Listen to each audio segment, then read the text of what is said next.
Welcome to the Ecommerce Alley podcast, where we believe that great brands are built on passionate leadership, smart operations, and of course, powerful marketing. I am your host, Josh Coffey, and I couldn't be more grateful that you're here with me today because I have a very special guest of honor who is an absolute Amazon expert. I don't think there's anyone more qualified that I have found than Neil to speak on this subject. So if you've been wondering, hey, I'm direct to consumer and I'm considering going into Amazon, or it's crossed your mind, then get your notepads out and get ready to take them, because there is so much we're going to dive into. And Neil, thank you for joining, man. I appreciate it. Thanks for having me. It's my honor, and I'm excited about this combo. Yeah. So before we kind of dive in here, I do want to just let everybody know who you are a little bit and kind of how I found you. So if anyone has never heard of Neil Twa, Neil is the co-founder and CEO of Voltage Digital Marketing. He's been launching, operating, growing, and I believe even selling e-commerce businesses for a pretty long time, almost a decade. And he's sold more than $100 million in products between himself and his brands and his clients. And so I actually came across Neil when I attended an event or a training, kind of like an educational webinar, I guess you would call it, with you and Matt Harward on direct-to-consumer versus Amazon, which is always a really hot topic. So I'm like, I have to tune into this. And it was like an hour and a half or 2 hours long. And you were just so full of knowledge that I don't know anything about. And so I figured, why not bring you on and let's dive into Amazon and talk about some Amazon FBA and just some things around it. Because if I'm approaching this as like, hey, this isn't my territory, and I'd love to hear your perspective on it. Excellent. Well, I appreciate that, because it's a very interesting balance between Amazon and direct-to-consumer. If you look at it in some ways, the world of direct-to-consumer thinks Amazon is the redheaded stepchild that should be abused, beaten, and stuck in the attic. Maybe the Cinderella story, but at the end, if you're not taking advantage of Amazon as part of your DTC, you're actually losing money. We call it found money. If you're spending more than 10, 20, 50,000 a month on paid traffic, you're losing anywhere between 10 to 20% of that conversion to Amazon at its now 47% market share. So There's a lot to unpack here as to the value of why you at least need a presence on there. And why it's not like any other platform out there in terms of its pros and its cons, which I think it's important to unpack both of those so people have a well-rounded understanding in not just marketing speak, but in business language of what this opportunity could present if it's done correctly. Well, you've been doing this for, was it 9 years? Is that what I saw? 9 or 10 years? It's about 10. Actually, this year will be our 10th year on the Amazon FBA platform. I've done e-commerce for a lot longer than that. I left IBM in 2007 to get into e-commerce and management consulting and start my own series of companies. But for this platform, I focused on it for the last 10 years. So you've been doing it before Amazon was really even a huge thing like it is today. So very much so. So like what did you start there, or did you start like direct to consumer and then move on to it? I actually did. I started with affiliate marketing, direct-to-consumer, mobile, media traffic, media buying, CPI, CPA, and CPL. So it was basically building up a lead gen for companies that want to develop out push mobile applications, as well as push mobile advertising. I was doing it, and just going to age myself a little bit, when there was like no web interfaces. We were uploading, media in Google spreadsheets, and it was going into the mobile networks across the world. And then we were getting the data back and determining whether or not we hit the audience, the avatar, and the creatives correctly, and then working to scale after that. So it was really metric driven. There was no web interfaces to do that, not till years later when we could actually do. So that led to some Series A funding for the companies I was working with. I helped them develop that out through the marketing efforts, and then got my teeth cut on something very difficult, which is affiliate marketing on a paid traffic scale. So like what prompted you to move to Amazon from the affiliate side of things? Like, were you drop shipping on Amazon, or like was that even a thing then? I don't even know if that was around then. No, it was very much a thing before, because most people don't understand that FBA and Amazon are two separate companies. Amazon bought FBA to boost its infrastructure in the 2008-2009 timeframe, and didn't really see it mature until the early 2000s. And then went into the later 2000s before they actually really got this juggernaut off. Amazon wasn't net positive for the first 7 years of business. So they've been in a long model of growth, and it has reached a lot of maturity in the last decade in terms of infrastructure opportunities. Now they're moving their own ships and containers and traffic and airplanes. They're building their whole infrastructure. It's very fascinating to watch from a business scale. It's a little scary to watch from a corporate scale. Especially as the smaller guys. But I'll talk about the pros and cons of that too, because there is opportunity there. while there is obviously some negatives. But in my days at IBM, I basically, as a management consultant, I was building companies inside of companies. We weren't doing anything less than $1 million PO. We were building these systems and building these new revenue streams within these different companies, and mobile was one of them, and high tech, oil and gas industries, and a number of other industries, including financial, that I worked within. Got a lot of experience and sat on board seats and saw a lot of business being done at a very large level. I jumped out to do management consulting, did that for quite a long time. Even had a whole team of people working under me as management consultants. And then I got to, needing the move of leads and traffic generation is the lifeblood of all businesses, and referrals can only go so far in certain types of models. And in that model, I definitely needed to do more of that. So I started to learn online marketing to drive leads. And that led to me really understanding the metrics of it, and how to move, literally digital and physical products across a acquisition strategy. Mostly mobile devices at that point is what I'd focused on. And then because of that, I started to learn about the model of products and e-com as a secondary type of, product delivery within that lead generation strategy. And those were products that were somebody else's company. So I thought to myself, hey, I should really learn how to get my own brand online, because I'm doing something for these other companies I could ultimately be doing for myself. So I stepped my way to that. When I discovered Amazon, I was a friend who just said, hey, you can send those products to Amazon and get them shipped through Amazon. I'm like, great. If it's anything like eBay, I love to joke, I don't want to do it. I have people working eBay, and that's not what I was interested in. I was at that point understanding brand building and development of business building. Drop shipping was not really something I was terribly interested in, because I understand brand value and business value. And so because of that, I got into testing Amazon at the initial drop shipping, find a product that was low, find the profitability of it, get it in the system. What I was actually doing for the first 2 years was testing the algorithm.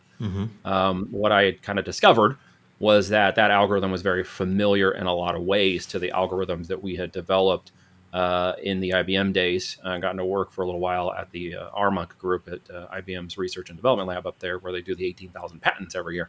The double docs and the super smart people up there were talking about machine language and learning and human machine interactions and knowledge management and systems of artificial intelligence and all this really cool stuff. And I was just hanging on to as fast as I could. I was literally setting an IBM without a degree. I taught myself a very simple phrase in business: it's who you know that gets you in, and it's what you know that keeps you there. So while I raised up through IBM, I still didn't have a degree. So I'm sitting there going, I'm the dumbest man on the totem pole. Which is great, because that's where everybody wants to be. That's where the phrase came from, right? Don't be the smartest guy in the room. So at the end of it, I realized that brand building and development was a very strong thing. Amazon's channel was brand new to that. It was just another traffic source. That's all I looked at it like. It was another traffic source to look at the numbers, look at the traffic opportunity, look at how to put it in front of it, just like the mobile traffic lead, and figure out how to take advantage of it. But something along that yellow brick road happened that was very fascinating. And that was actually discovering that algorithmic driven was something that I could take advantage of within the terms of service, and realized that it's a huge traffic source, and sort of for a moment had a realization, if you will, not even like, let's not go as far as prophetic, let's just say a revelation, if you will, that this was going to be huge. It was going to be way bigger than most people understood. And so I dove into it, and that's, where I've stayed for the better part of a decade. Wow. And watched those systems grow and built multiple brands in multiple businesses. And yes, exited some of those businesses, as well as helped others build up their brands very large, like Matt and others, and help them exit their companies as well. Wow. So like, what do you, so your journey, so you did it yourself, and then you started doing this for other people. Correct. And what do you, and so like, what's that path look like to like right now? Like, what does now look like for you? Well, I went a little too far into doing it for others early on, which was a mistake and kind of an amateur thing. At the end of that, I recognized there's much more I should do for myself first. It's continuing to lead in what was referred to as a servant leadership. I do first, I make sure that it works, and then I taught other people how to do it.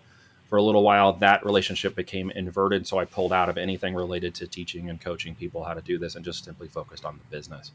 When the opportunity presented itself to get back into more of a consultation and mentorship role, I looked at it more seriously, because I was being approached by a couple of aggregators. Amazon aggregators in that market have really exploded in the last 24 months. There's now been about $12 billion in capital deployed into aggregators that are basically companies put together under special purpose acquisition corporations, SPACs, to pull that money in and then buy up brands and then scale those brands in the market. There's now like 44 of them, 42. I think it's actually 41 because one of them is going out of business. I'll talk about that more later. But as it goes along, there's basically more money than knowledge on how to run these companies, and many of them are suffering. But that really shifted the market opportunity to the recognition that there is a path for these Amazon channel companies, single channel only. And that really opened the doors to things we have been working on for 8 years that we finally start seeing mature in the model and really maturing the concepts of things we had been working on and being laughed at by all the direct to consumer and drop shippers and others who were like, Amazon's a waste of time. They steal your products. You can't make any money. It's saturated, and all these other negatives, which were basically perpetrated by the make money offer coaches and consultants of the DDC world who wanted to sell you on dropshipping courses and Shopify and all the other stuff, which is not, we watched these people go off into the sunset on their little dinghies. Like, why are you leaving the mothership? Like, you missed this opportunity. And now it's swinging back, just to be clear. Josh, as many of those people who went out in there are now coming back going, you know what? We don't have an Amazon strategy. So this aggregator approached me to finish the story and said, hey, can you sell us what companies you got? How do we get more companies? We're in acquisition mode, right? And this is in the first part of that 24 months here, back in 2019-ish. And I said, we can tell you what we have to sell. We can tell you what's growing. And somebody on the call, I remember this very astutely because it kicked off what we're doing now 2 years ago, and said, hey, could you not just teach people how to do that at this level and get them to scale to this level and then sell the companies to us? And I said, well, I didn't think about approaching it from that aspect. That's actually really smart. I wish I'd thought of that myself. That is pretty intelligent. It wasn't the done for you component. Just to be very clear, a lot of people out there in the world hear the marketing and see the marketing because it's being blasted like crazy across all the media channels and paid traffic. Get your Amazon done for you store and your Walmart store and stuff. And it's literally, automation and done for you, and just give us the money and we'll share the profits and all this stuff. You got to be kind of friend, family, or fool to follow for that, okay? Because that's really not how business is done. Don't just give money to people you don't know and tell them, hey, we're going to get a profit share. That's really not smart. It ends up being a very big model of drop shipping, and that drop shipping model is against Amazon's terms of service, and now Amex doesn't even like it. So if you're not getting shut down by the credit card company, you're getting shut down by Amazon, and this is creating a whole lot of problems. Keep it small and keep it all is my phrase. So when they said, hey, go do this, I said, well, here's the structure I could deploy. I think this would work a lot. We kind of built a consulting model around basically what we were doing and said, we'll do it on a referral only basis. We'll do it on an application basis. We'll treat it like a franchise type model and only attract people who have the time, understand the activities, and then know how to deploy the capital with us correctly. It's an inverse relationship. Everyone wants to start with money in mind first. And we're like, what's the money? How much does this cost? Then they want to go, okay, now what am I doing? And then they always forget time. Time is the one commodity more important than even activities. And money, it will drive the right activities, which will drive the right money if you start inversing that relationship. And that's one of the things we talk about as we build these businesses. So I started teaching people literally how to deploy the mechanism that we use and to build these companies, scale these companies, launch them from brand new, get them in the market very quickly, and in 6 to 12 months, have them meeting certain metrics and goals. Profitability, most importantly, and then of course growing those into brands that can be exited in 24 months. So we teach them how to go from 0 to exit in 24 months on a single channel. If they want to start moving into multi-channel, then that's where my relationship with Matt Harvard comes in, is that he works with us to help coach people into the DTC model from brands that start on Amazon. Okay, so I've never heard of this whole aggregate. Like, that's all new to me. Like, I've never heard of that before. Sure. But it sounds like there's massive opportunity in that if you really know what you're doing. And then so then you're also partnering with Matt Harvard on the D2C side of things. Like, I'm just curious. Like, so when I think of Amazon, like, what do you say to the people? Because I hear this all the time, and to be honest, I don't know how to respond to it. And hopefully you can help me. But a lot of people say, well, Amazon, or people that I've talked to that are on, are like, well, Amazon eats all your margin, or Amazon just takes everything and you make nothing from it. Like, what how do you like approach people with like those kinds of statements and one-liners that are obviously just kind of flung out there?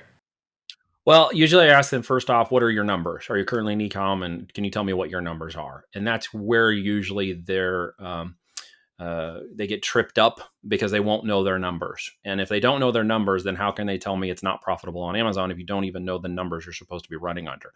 Amazon, like a traffic channel, has a cost of a line item. It has obviously a physical product, but there's shrinkage, there's returns, there's warehousing, there is PPC costs you've got to incorporate into the platform, as well as Amazon's fees and referral fees. You fix those into your cost of goods, which means you can't sell products that are usually less than $20 unless you want to take an break even or less than profitable. And that's where a lot of people don't understand. So they'll play in the 20, 25 or sub $20 products on Amazon, and then it isn't profitable. It's the same way you can't really make those profitable on your front end within DTC unless you get very strong in a very unique position in that audience conversation you're having with them prior to them purchasing it. But most good DTC marketers know it isn't the first product sell that really makes it. When you want to make it profitable, great. But it's the customer lifetime value. It's the relationship of that customer that matters more. Making them profitable up front is great. And it's nice to have, but it's really important to understand your back end. So Amazon is very much like that. You got to run it by the numbers. If you weren't profitable, it's probably because you weren't running on the right metrics. You were following the herd. You were following the wrong metrics. You were not properly accounting for the numbers of understanding net profit as well as gross profit and gross margin, and focusing on the wrong things and saying, well, I got 200% gross profit. Okay, great. What does that mean? It actually means that if you're on sub $20 products, you got about $1.50 in net profit, and no business will be sustainable even on volume. And then they have this argument, okay, that says, well, I'll just sell more units next month. No, you just created a bigger problem, a bigger logistical problem and more cost overhead, but you didn't change your profit. So selling 1,000 units this month at $1.50 and 2,000 next month at $1.50 does not solve your problem. Okay. That's an amateur business understanding.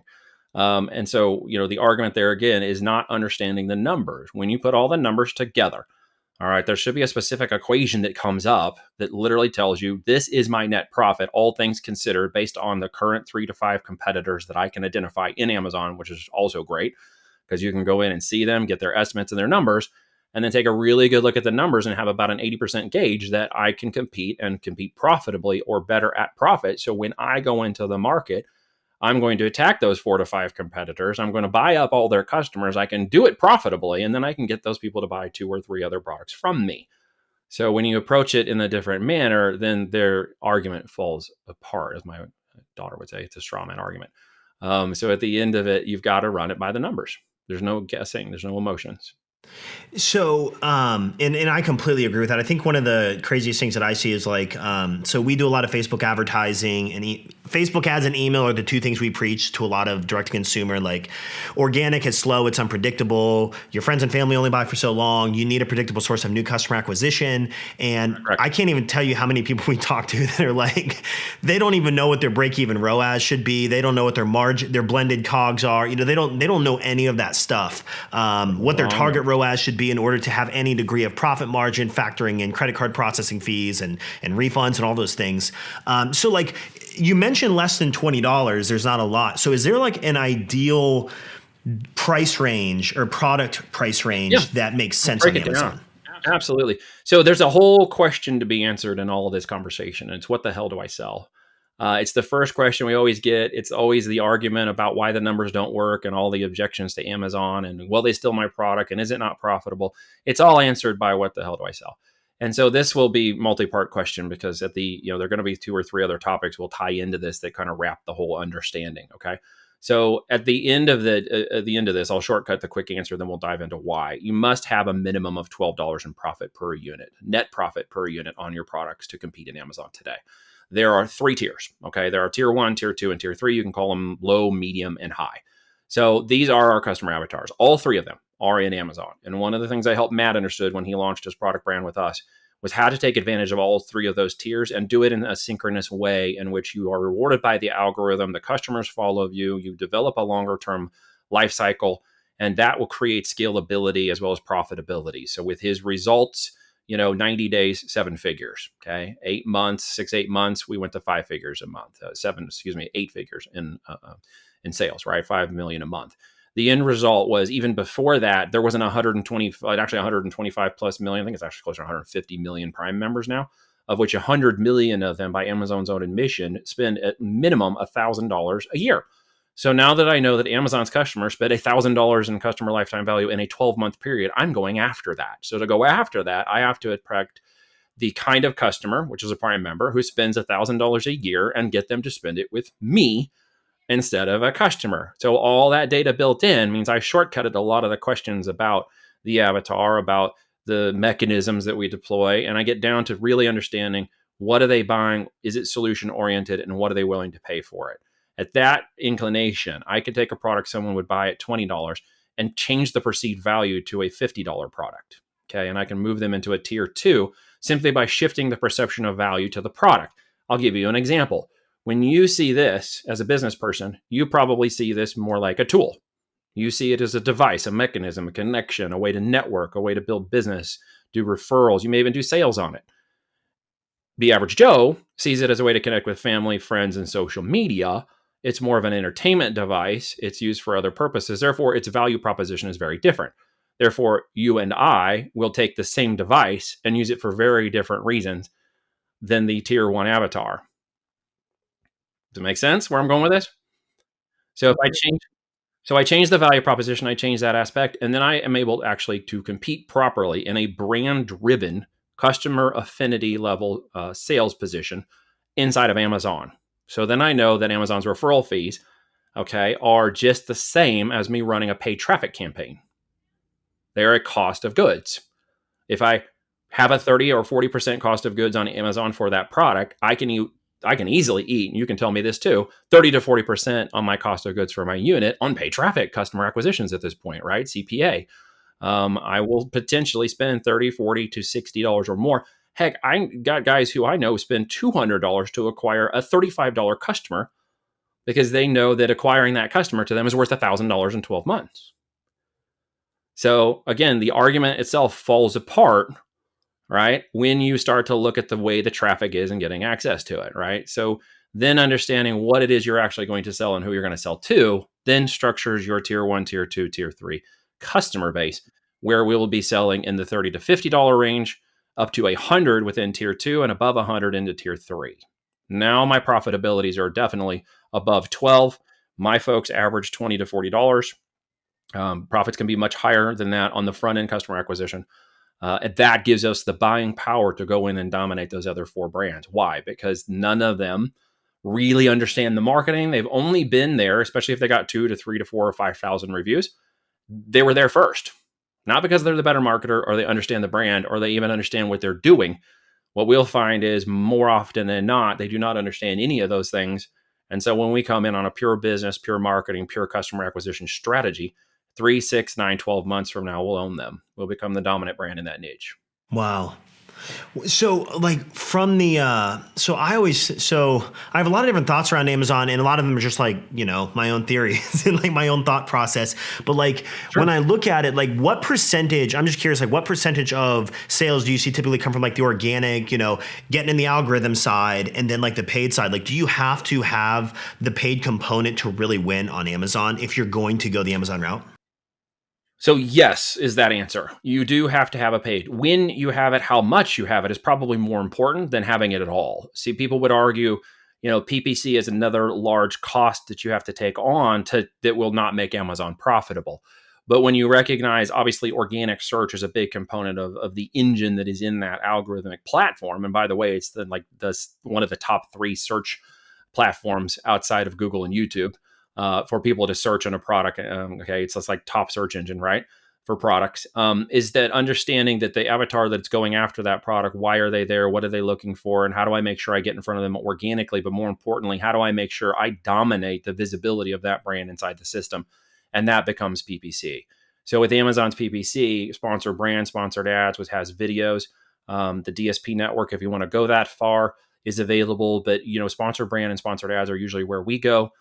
Because we can get there and dominate and become the brand presentation using a simple equation. Familiarity plus similarity equals trust. I can leverage a brand new brand on Amazon no one has ever heard of, leverage their entire trust, platform, delivery, and visibility of that brand in the system, and leverage that trust, even with no reviews, to get people to buy my product and trust it more than the other products that are in the marketplace, even if they have more reviews. So then I have to buy a little and make and innovate, okay? A very great product. Like, you cannot just put a cheap Chinese piece of junk in the system. And that's where some of the fallacies of that argument earlier about it not being profitable are literally falling backwards to what kind of product were you selling, or where did you get your knowledge and information from in terms of saying it's not profitable, and then you find out it's a lot of cheap crap. that they're trying to peddle off. It's not actually a great product. Okay. So you got to build a great product. We're building with the end in mind. So we're not just putting cheap junk out there. So then what happens is, as they purchase that with trust and authority through Amazon and they get the product delivered and they're like, this is a great product, they'll leave us good reviews. They'll buy more of the product. They'll become brand driven. Right. And this is where we get our advantage above the Chinese sellers and the other sellers in the marketplace. So yeah, you have to have PPC. It has to be a part of your dominant strategy. When you receive PPC in Amazon in terms of a traffic and strategy, organic will reciprocate. It's the only place you can buy traffic and rank traffic on the internet. I can't go to Google and pay for AdWords traffic and rank my AdWords link or rank my, an organic search on top of Google's search, but I can do that inside of Amazon. So I can become a dominant organic brand, sponsored brand. I can literally take over the entire niche. So you're saying that the sponsored helps your organic. So the more paid side you do of it, it just feeds into the organic, and then it's kind of like now you're just becoming like just a snowball effect. It's a pendulum swing. So inside of Amazon, there's this thing called unit session percentage. It is what's the DTC world's equivalent of conversion rate. Okay.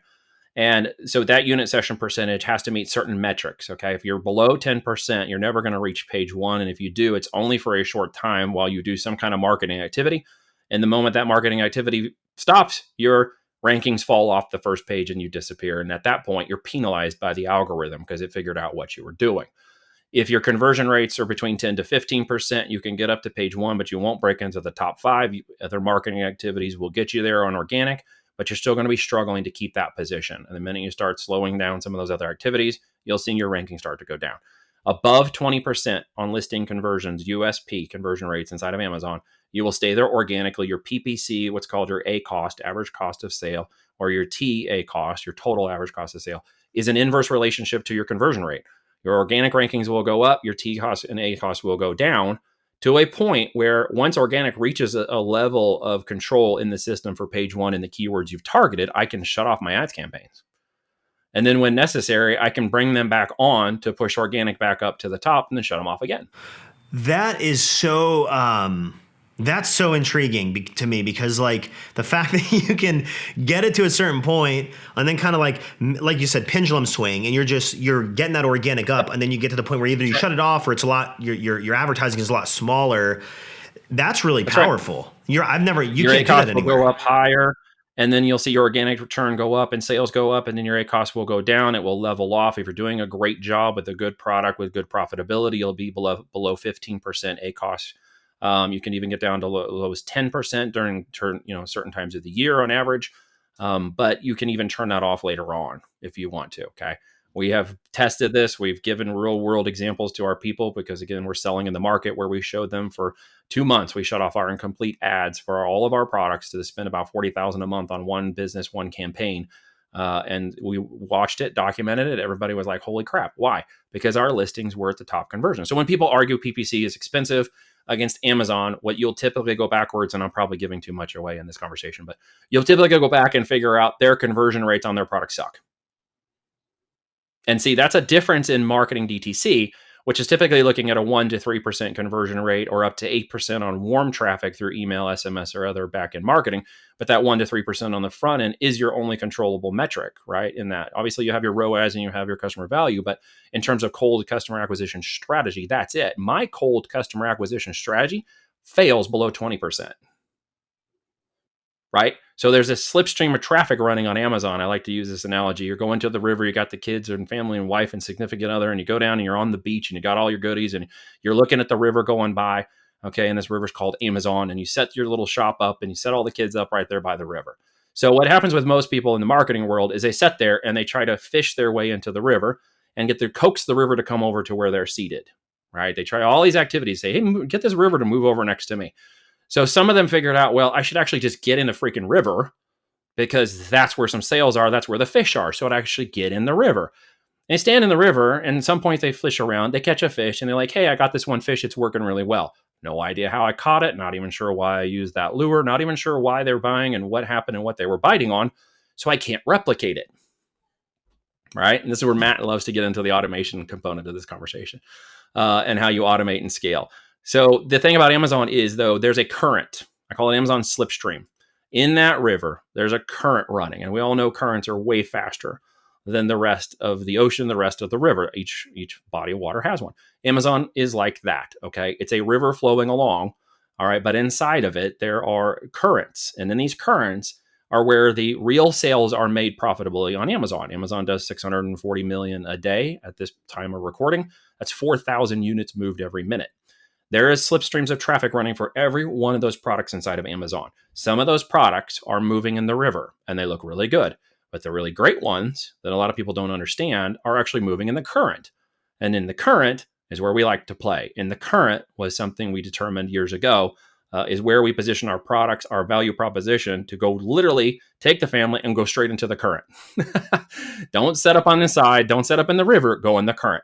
Okay, because in there is where all the products are. It's where the ranking and algorithm want to sell more of the products. It is already in demand. It is looking to sell more of those units. There's not enough being provided fast enough from the current sellers, and they're happy to bring another seller in.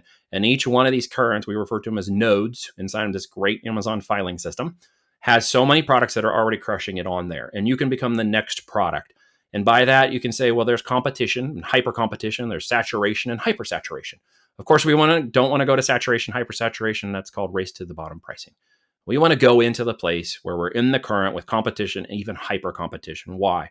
Because at that point, I put my line in that current and it takes off. And even the guy who's got 5,000 reviews, I don't care about because I'm going to sail right up against him. And I've taught people how to do this over and over and replicate what we do. And one of my students, Daniel, did that. And he launched his products. And in 45 days, he went to 100,000 a month. He jumped right into the current. He's competing with sellers who were doing 100,000 units a month.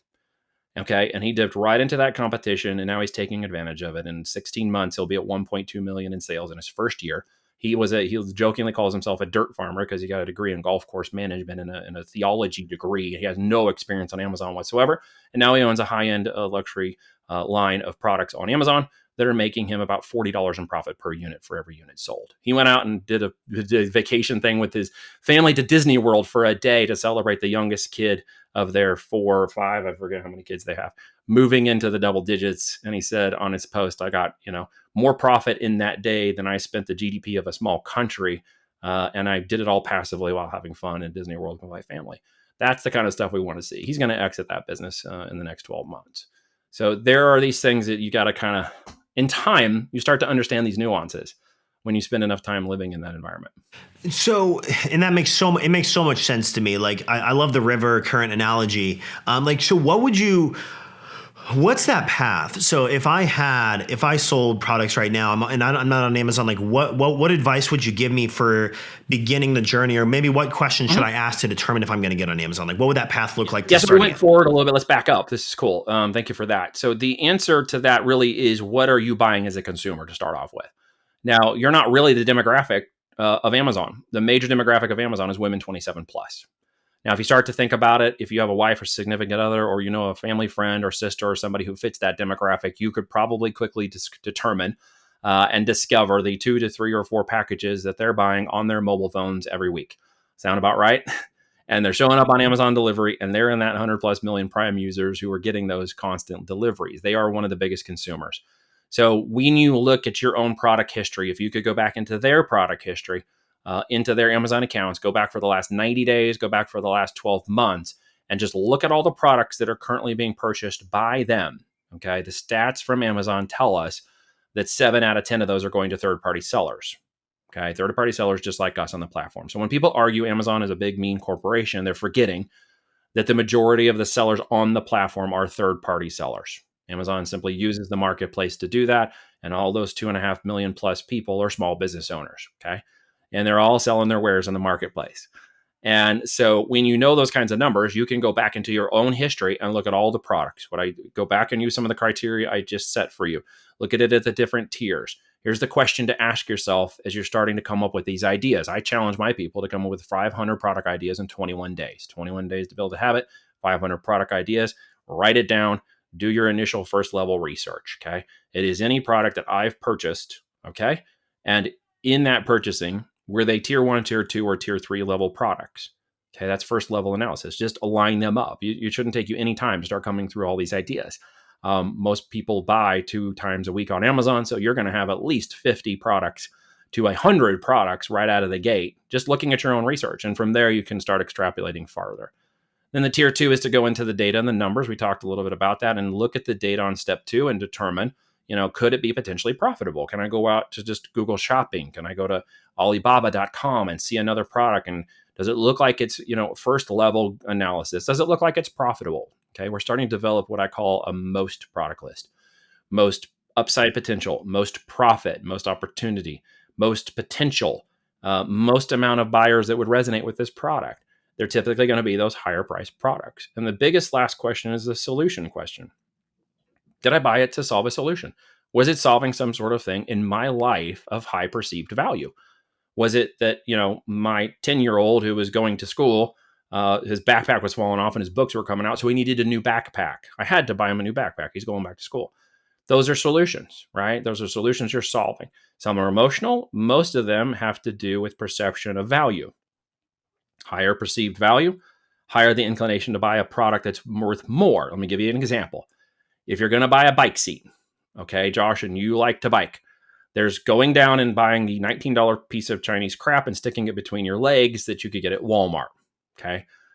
Then there's the gel padded cushion, somewhat air conditioned version with the hole in the middle that has the reusable top on it that's $99, okay? You're going to wear that between your legs because you're pounding the rocks down the backside of Pikes Peak, and the last thing you want is a piece of cheap plastic stuck between your legs. Make sense? Yeah. So there are different value propositions for each of these products. We're going to tap into the $99 person. Why? Because the solution could end up in a medical problem. And the solution is pain and suffering. The solution is worth paying for. Am I wrong? So that person then is going to look at it and be of the same mindset and the same avatar and the same thinking of, well, I'm also going to buy the Cannondale. I'm going to buy the high intensity display lights. I'm going to buy the $800 panniers for the back. I'm going to buy the upgraded bike seats. I'm going to buy the better pillows. I'm going to buy the better everything for that bike. And I'm going to buy the helmet and the clothes and the stuff and the gear. Okay. You can replicate that into many different avatars at that same level. The ones you buy the $19 cheap Chinese plastic and those who are going at the affinity solution driven customer. Look at your products and ask yourself, which category did this fall into? Mm-hmm. Okay. You following along so far? Yeah. No, this is great. Get any product ideas just thinking about this? Not entirely product. I'm always thinking in terms of like my clients. So I'm always like, would this client, like, would I ever put high, and seafood on here? Would I put coffee is so saturated to me? I'm just like, is that even worth considering anymore? So I guess my thoughts are going to like, are there products that you would say, yep, Amazon probably isn't for if you have these. There are saturated products, but that doesn't mean the brand or the avatar is not in demand. What you would look at, and this is the value I love of Amazon, is unlike DTC, which tends to go a lot more vertical, you can go horizontal on Amazon. And horizontal scaling on Amazon means multi-brand, multi-strategy, multi-avatar for product selection, tier 1, tier 2, tier 3. And then if it's coffee there, what about the grinder? What about the cups? What about the filter? What about the other ancillary gear tied to the avatar that loved the coffee? And could coffee become a break even or just above profit loss leader to acquire all those customers on Amazon for my coffee, who then go in and buy my gear, my accessories, my grinders, my shirts, my $10,000 coffee maker, my press, my whatever. You see where I'm going with this? So on Amazon, they're all in there. So they're already in there buying all those product types. So when I think of Amazon, like I always think, and I'm probably wrong, and you'll tell me. So I always think like, okay, so if I'm driving traffic to my Shopify store or a collection or a product or whatever, people usually don't just buy one. They end up buying multiple. They shop. They get all kinds of different things. Mm-hmm. What's it like on Amazon? Like, do most people just buy that one product from this one company, or because like for me, when I buy, I usually just grab like one of it. So is it usually like one-off orders with Amazon? Like of that one product? No, there's a way to track it. You can also set up subscribe and save, which means you can track the number of people buying your products and setting up, 2-month, 3-month, 6-month, 9-month reorders of your products, which become a residual and passive income opportunity for subscribe and save. And then you can see that, as they get their product and they deliver your product, how you package it, how you communicate with them, how you get in front of them with your product will bring them back to your specific product and away from others. There's where the brand-driven aspect of that occurs. And yes, it does occur on Amazon. So as you're tying your brand from Shopify to Amazon, you need to be looking at value statements for each of those different types of avatar. Your avatar purchasing on the DTC channel from Facebook or YouTube or TikTok or whatever came through a very different thought process, a very different conversation was being had. Think of Amazon like add to cart. Okay, everybody thinks of Amazon as a first level sales channel. It is not. What I want you to think about Amazon is as the add to cart button of the world. When you start to see it as an add to cart, it changes your entire perspective about how you focus on your product and attachment to it, how you focus on your marketing and activity. Conversations and everything aside, avatars on Amazon are looking to buy that product. Amazon it literally set it up under Bezos's theory that selling all things to all people in 30 seconds or less. That's why our conversion rates will typically be 30, 40, and we have people doing even 60% conversion rates on their front end products because we're completely dialed into the understanding that the customer is there to buy, not be sold. And so we treat it like an add to cart button. And we do it very differently in the way we approach the listings and the products so that when people are in there, they choose our products over others. And when they get the product, they're so happy, they come back and you see your search terms and your products and your brandability. Amazon is reciprocating that through its AI by showing them more of your products, by doing things with PPC into brand defense and targeting videos and targeting our competition, where Amazon starts to show more and more of our product. And then they go out and start marketing for us. Right? I've had my product show up on ESPN, but I never paid for it. Amazon is one of the largest buyers of Google AdWords. So you'll see your products out there. When you go and rank on Amazon, you also rank for domain authority, okay, from an SEO perspective over to Google. So you can get your top listing from your Amazon under your keyword on Google. Go target that on YouTube, right? Get your exact match searches, get your videos and shorts out there on YouTube. And now you've dominated 3 top search engine channels for your product that all comes back to Amazon. So as they circle through your DTC and stuff, you need to consider that the conversation is what you're having over here, but the add to cart is over on Amazon. Change that perspective. It changes the way you approach the way people are buying from you. Also understand, if you're doing more than 50 to 100,000 in spend on your direct to consumer marketing, 10% of that to 15% of that is ending up on Amazon and buying someone else's product if you're not listed on Amazon and they can't find you if you are listed. Get above 100,000, okay, up to 500,000 a month and find out what happens. You're losing 18% minimum of the traffic you tried to acquire through your DTC is going to Amazon and buying the same product, most likely the same product from somebody else or a different product or more. And you've literally lost that. So it's found money for those who are really spending in the DTC world to ensure. I'm not that old. The internet came online once upon a time, right? It was internet related businesses must have a physical brochure website of some kind, or you weren't considered a legitimate business, right? We moved past the yellow pages and we went into legitimate businesses with websites. Now in e-com, okay, as far as I'm concerned, if you don't have an Amazon channel that's representing the same level as your DTC, you're basically like the people who had no website and everyone's questioning whether or not you're a legitimate e-com company. You need that channel. It must be part of your strategy. So the thing now becomes how to approach it correctly. There's taking imperfect action, and then there's just wasting money, time, and energy. So, like, do you still recommend setting up Amazon? Like, so even if your products fall below, like, let's say that $20 threshold, is it even worth listing any of them on Amazon? Or even if you're not going to run ads, like, just so that you have a little bit of the credibility factor? Yes, is the simple answer. Obviously, there's a little more complexity to that. The one complexity of the nuance is how to take those people, how to adapt that sale of that product, do it at least break even or just above profitability, and then make sure they get in your ecosystem. Now, you can turn over a lot of units because it's a volume-based type of measure when you get to that tier 1. That's why a lot of people like to go there. In the department or category or even subcategory of Amazon, you can move thousands of units a day doing that. Doesn't mean you're necessarily doing it profitably, okay?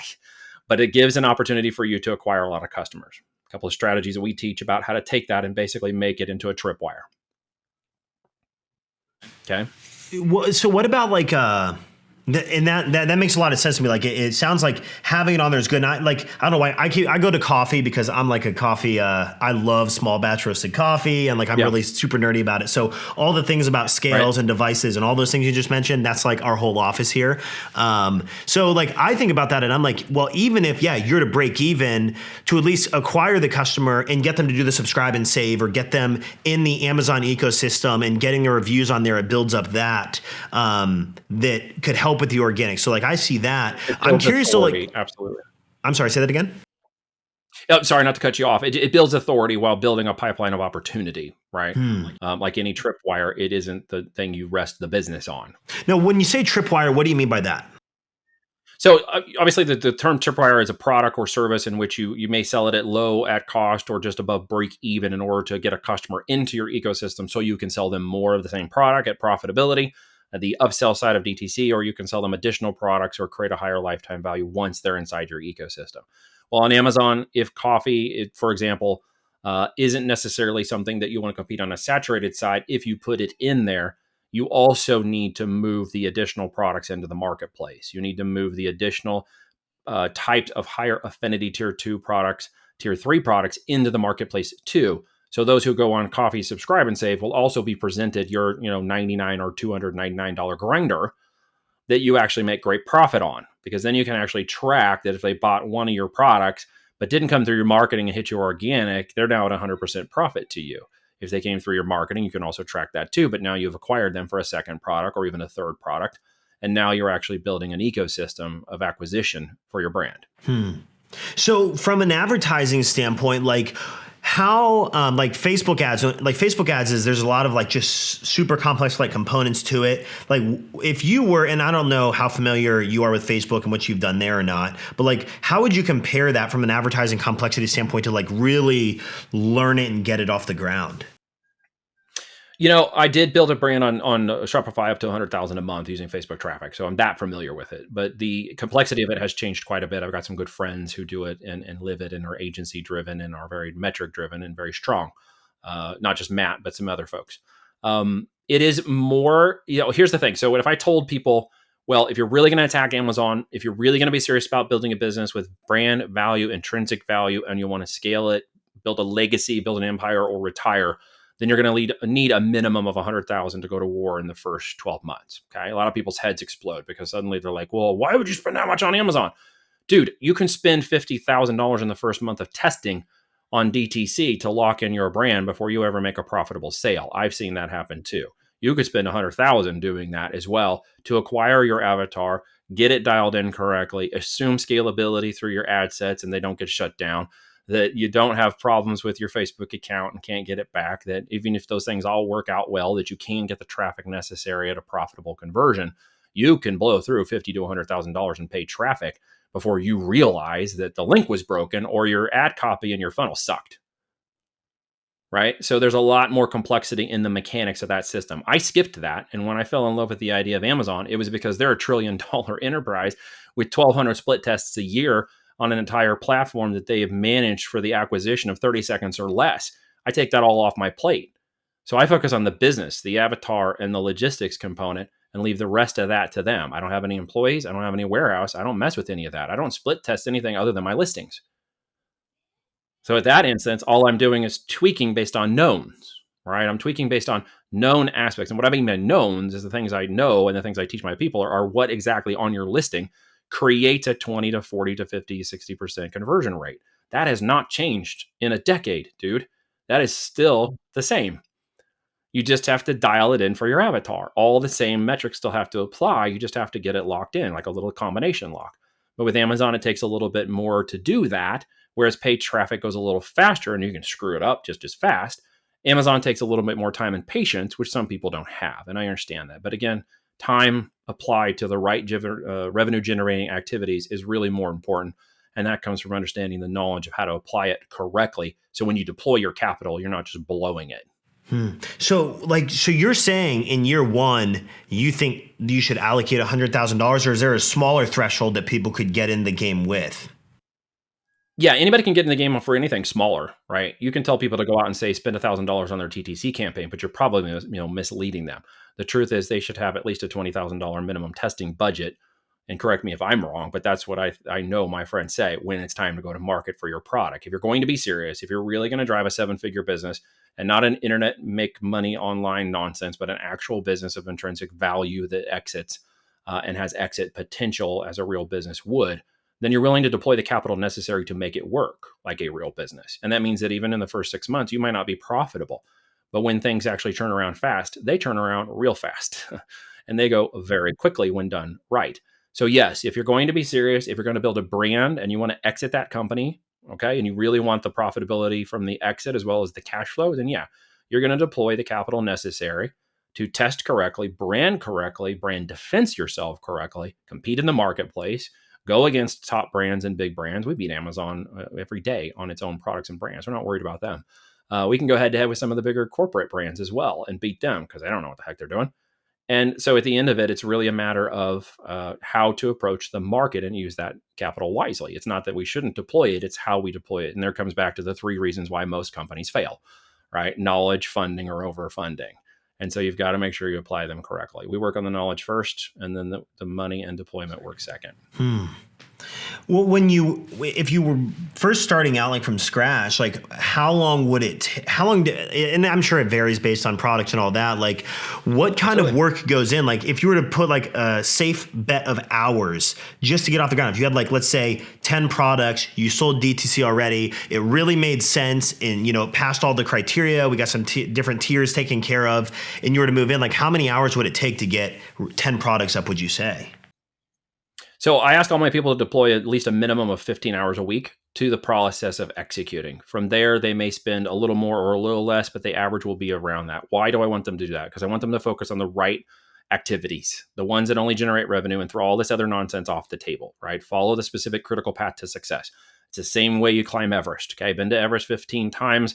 10, people have been up there with me before. I'm sitting off to the side. I'm not on the camera. They are. But how did they get from base camp to the top without dying? Because there's a lot of dead bodies along the way. And what you're talking about is what people don't understand when they launch base camp. They're told all these misunderstandings. I'm actually covering some of the cons now. That it takes, it can go this fast, or you can go do these many things, or there's not challenges in logistics and supply chain, which there is. But that is also an opportunity. If you do it correctly, the same way if you do it correctly on Everest, you'll get up to the top and won't be one of the dead bodies in the snow they never find. The end result is you need a Sherpa. You need somebody who's walked that path. If you go it alone, you're going to spend $500,000 in 5 years doing it on your own. You may go out and hire one of those dropship automation places or profit splitting things, and you're going to end up in a lot of world of hurt because you don't even understand what it is you're doing. So what I want people to know is you need to become the CEO operator, right? You need to be dangerous enough to know that you got it going, that you got the product started and launched in the market, that you understand the numbers and profitability, and then you train in your SOPs and you pull people out. Why? Because you can get to places where, just like Daniel and Bry and Patrick and others, it takes them 5 to 10 hours a week to manage this. And I mean on scale. Above that, you've got SOPs and virtual assistants and whatnot. You don't even need employees to take you up to 8 figures. So really, it is a matter of dialing in the avatar in the river, and the sales will come from the 200 million people buying every month on Amazon. You don't need to spend more hours to approach those people. That's not how this works. You can spend 100 hours a week and make 5 sales a day. You could spend 5 hours a week and make 100 sales a day. It really gets down to understanding the system and the approach of the avatar and the product. So it's a very inverse relationship to the way a lot of people think about this. I think what I really like, this is so interesting to me, because when I think of 8 figures, the infrastructure behind that, like with some of the clients that we work with that are 8-figure companies, there's so much infrastructure, there's so much team, there's so much operations behind the scene, but with this, it sounds like it's more about optimization and tweaking and continuing to refine that, and you could really grow this because FBA is taking care of that. From what I've gathered, like everything that gets shipped right there. Like you said, you don't have a warehouse. That is the warehouse, right? So you're shipping it there. It's going out, and then you get to be the business owner in the middle of wherever you just said you lived. Like 1,800 people are there, and you just it's all about optimization. It sounds like at that point. It is all about optimization of workflow, people, processes, objectives, and key results. OKRs is a component of that. What activities should you actually do that drive revenue? These are the only things you should be focused on. don't have employees. Our 3PL warehouses are on each coast. One of them's owned by one of our students. And so we pull product into that and then send it into Amazon in more of a just in time shipping and logistics model. So you learn how to run that. The more product you move, the more 3PLs you need. As long as you're running the numbers correctly and managing the logistics, the output will be profitable, right? So again, the whole thing was set up to build empires, but also to create lifestyles. And this is an important part of what you just said. My lifestyle drives the business. The business doesn't drive my lifestyle. Again, another inverted thinking that everyone goes off in the wrong direction. I need to build this business so I can have the lifestyle I want. And I'm like, no, you're backwards. That's actually scarcity thinking when you stop and think about it for a second. If you want the lifestyle you want, shouldn't you go after the lifestyle first? And I'm not talking about buying Lamborghinis. Let's get realistic here. I'm talking about the mindset of, I don't have a Lamborghini. If I had one, it wouldn't even get up my driveway. I have 4x4s and stuff and all-wheel drive cars because where we live. The end result is, if you think about the lifestyle you want and you place yourself in the position of starting to achieve that lifestyle, and then you take the business and say, this is the lifestyle I'm going to keep while building this business, then you have now approached this correctly. You have now taken off from base camp with the right mindset to get to the top. Give you all the gear, equipment, and the right oxygen. But you can, if you don't control your breathing and fear takes over on the way up, you'll suck all the oxygen necessary before you reach the top. Okay, people, you've got to understand that a lot of this control and mechanism is done in the mind first. And then the mechanics are a part of it, but they aren't really what makes this whole thing work. So you can teach the mechanics to a virtual assistant. You can teach them to someone who's an operational lead. Once you know how to do it correctly and how to focus on the right metrics, right activities, you teach somebody else how to do that, right? And then you can go along and replicate. And that's kind of the model that I built, was a model of replication. I don't want to spend 200 hours a week building all these companies on my own and trying to exit every one of them. So I take a small group of people with me each time up the hill who come alongside of us for that ride. We make sure they suck the right amount of oxygen. We make sure they're geared up correctly from camp, that they're not leaving with the expectation that this is a $5,000 venture to the top of the mountain, that they properly have the knowledge, education, and money ready to go, so that they will go in and achieve the results, which is to get to their Everest. And their Everest may not be my Everest, but it's theirs. And once they can do that from the right perspective, then they can take this channel or any channel of e-com, DTC or otherwise, and actually become successful at it, because the rest of it is just mechanics. Wow. I think that's a great analogy. Climbing the mountain. And you know, it's funny. I always thought Everest would be a really amazing thing to do. Always one of those like crazy feats. And I think it makes so much sense. I for the first time hired a nutrition coach this year, got in the best shape I've ever been in my life right now. And it's because of the nutrition, education that she really laid upon me, and also the accountability aspect of that. The path she laid for me, the coaching she provided me, got me there so much faster. And that makes so much sense. Nutrition first is important, right? Because you can go run all you want. And I've been a runner, and I'm a 6'4.5", almost 5 guy. I don't do long distance, not at my size and weight. I'm just not, I'm built for short distance. I'm like the Hobbit. I'm built good over short distances. So 5K is the farthest I could go. But the thing I learned in that process, and it was interesting to hear you say that, because it applies backwards again to the lifestyle runs the business, not business to lifestyle, was to understand I needed to get my nutrition right first. I needed to prepare correctly in the nutrition, which was my mind. Okay, my mind over matter first, which then led to understanding how to lose the weight, which made me run faster as I got stronger. And to hear you say that is exactly right. You can go work out all you want, but if you're putting crap in your body and you're drinking whey protein shakes and stuff, you're actually hurting yourself. If you're actually optimizing the engine first and then going in to do the workout, you will actually maximize the results. And this is what we're talking about here. Wow. Well, this has been like incredibly eye-opening for me, Neil. I didn't know so much of this.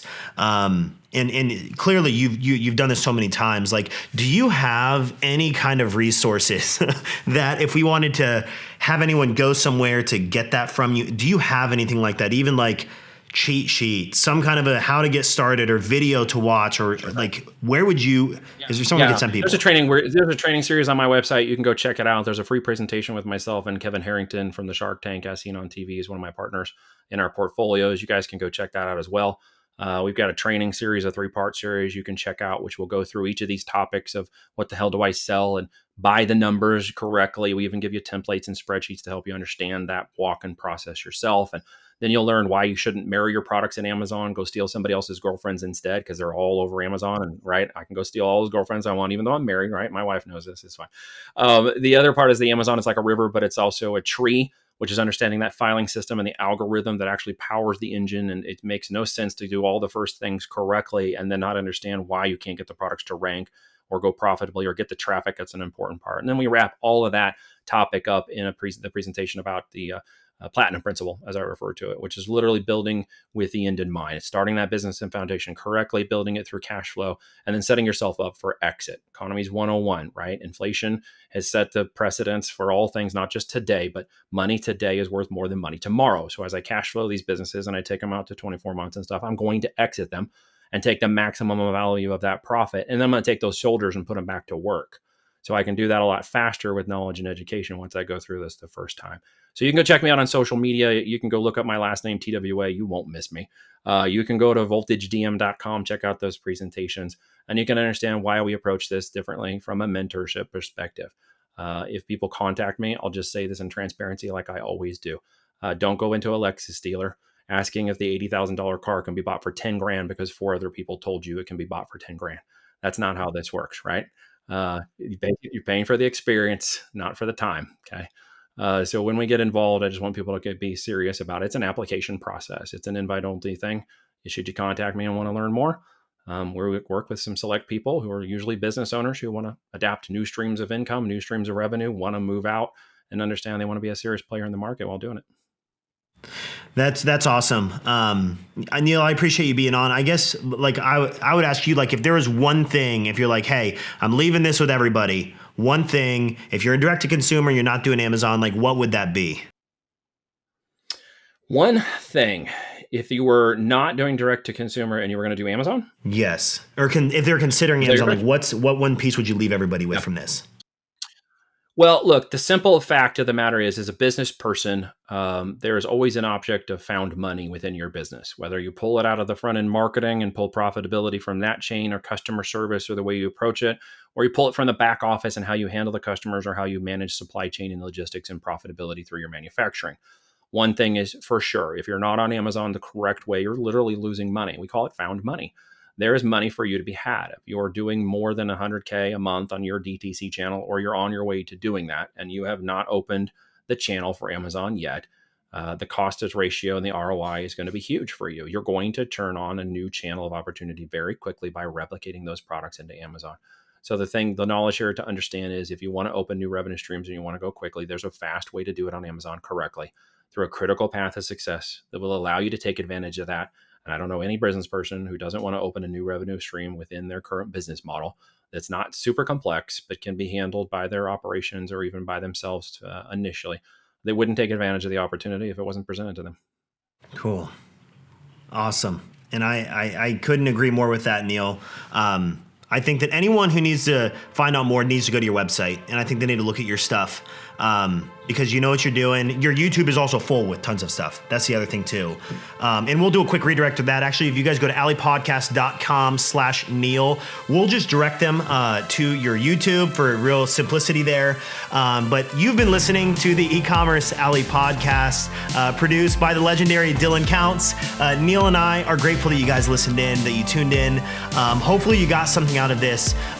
Go visit Neil and his team at voltagedm.com to learn more about Amazon and how they're really crushing it. Because like Neil said, if you want to get to the top of Everest, you don't want to go it alone. You really need a Sherpa. And Neil is a fantastic Sherpa. So thank you for listening, and we will see you guys in the next episode.